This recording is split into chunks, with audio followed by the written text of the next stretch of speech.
People call this ravine the Chija River. Over more than 700 years, various races of people have migrated through here, and over time, they have created a multi-ethnic area. Since the Qing dynasty's rule from 1644, the Muslims have become the main inhabitants of this ravine. Only the name Chija River is left to remind us of the early Tibetan Chi tribe who lived here. Lama Dundub, who was named the 14th Dalai Lama, was born in Daksi village in Chija River.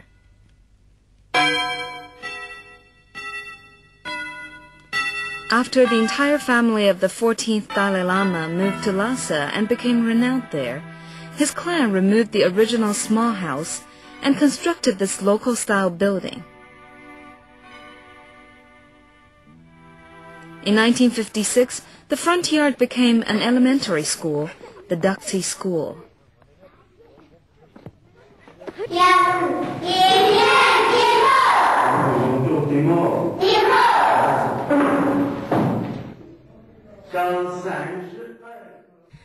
In 1940, the local authority of Tibet, which lay nearly 2,000 kilometers away from Chija River, recognized the 5-year-old boy Lama Dundub as the reincarnation of the 13th Dalai Lama.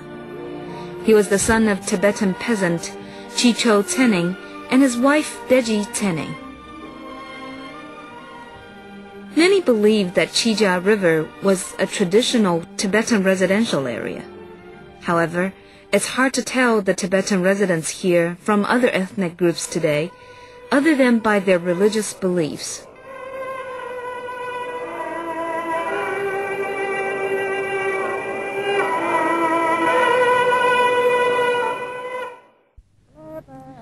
By the 1930s, the theocratic feudalistic serf system had existed in Tibet for hundreds of years.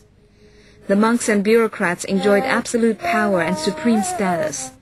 Any new idea or action was prohibited or abolished as sacrilege and a threat to the theocratic system. Except for the power struggles in the upper echelons of Tibetan society, it seemed peaceful here. Religious activities dominated society, principally the events in the life of the Dalai Lama. In 1933, the death of the 13th Dalai Lama, Thubten Gyatso, broke the superficial tranquility.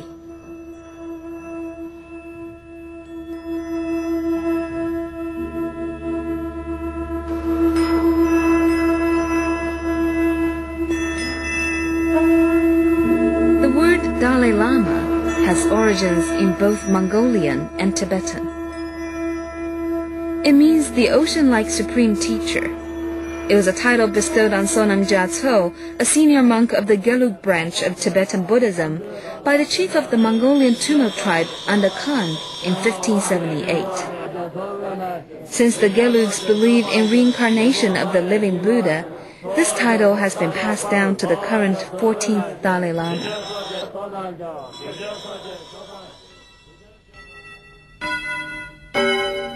In the mid-17th century, the 5th Dalai Lama established the Gelug authority with the help of the Mongolian cavalry. The Qing imperials also consolidated their control over Tibet. In 1653, the 5th Dalai Lama traveled to Beijing to call on Emperor Shunji of the Qing dynasty. After receiving an official title recognizing his political and religious status, he returned to Tibet, which was ruled by Dalai Lama for the next 300 years. In 1933, the 13th Dalai Lama passed away. The era of the 14th Dalai Lama was about to begin. There's a certain mystique about Tibetan Buddhism, especially concerning the reincarnation of the living Buddha. The recognition of the reincarnated boy always begins with mysterious and complicated religious ceremonies.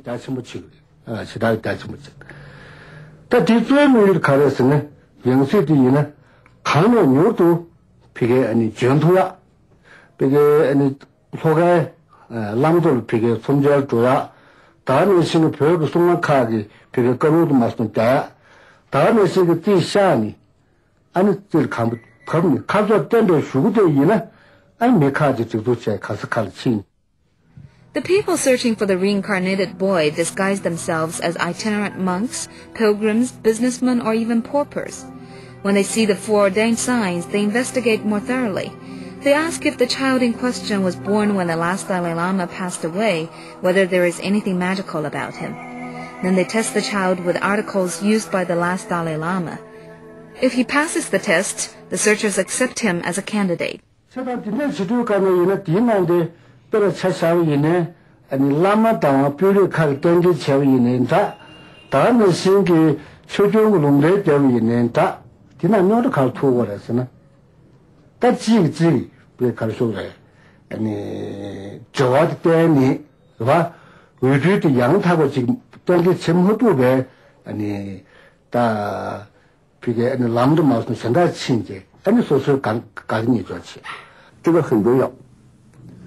就是说，假如是一个贵族世家的老百姓，一个寺庙的老百姓家出来达赖喇嘛找来了以后啊，这个达赖喇嘛他这个家庭和那一个贵族或者那一个寺庙的关系啊，那就是一个特殊关系了。这个关系是非常重要。所以呢，这个14世达赖喇嘛，西藏的达赖喇嘛为什么到青海那么远的地方去找？这里面不是没有关系。这个的出动对了，估计国内罗了啊，那让情况嘛强硬的，别个那么这个应是民族学校的套里呢，编写的都是啊，他把的那年代的嘛是全部用的是。前面我让做你福冈安，别个把当你学个对别个来着，就挂给存在你社会主要的。In this document of administrative principles in Tibet during the Qing dynasty, the first item stated that, from that day, the search for the reincarnation of the Dalai Lama, Panchen Artini, and every major Hutu Ketu had to take place before the most precious statue of Sakyamuni in the Dajao temple.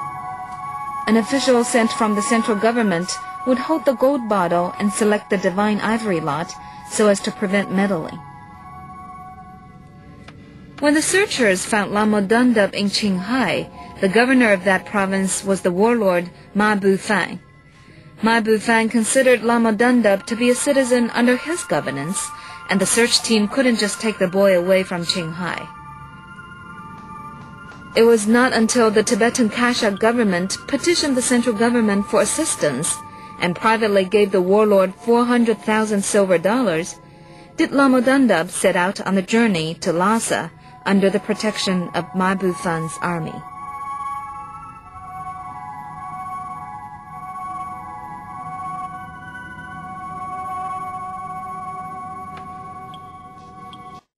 According to the rules back then, if there were 3 sons in a household, the third son would become a monk. If there were 2 sons, then the second would take up a monastic life. According to historical data, in Tibet before 1959, there were more than 120,000 monks among the 1 million Tibetans, nearly 1/8 of the population.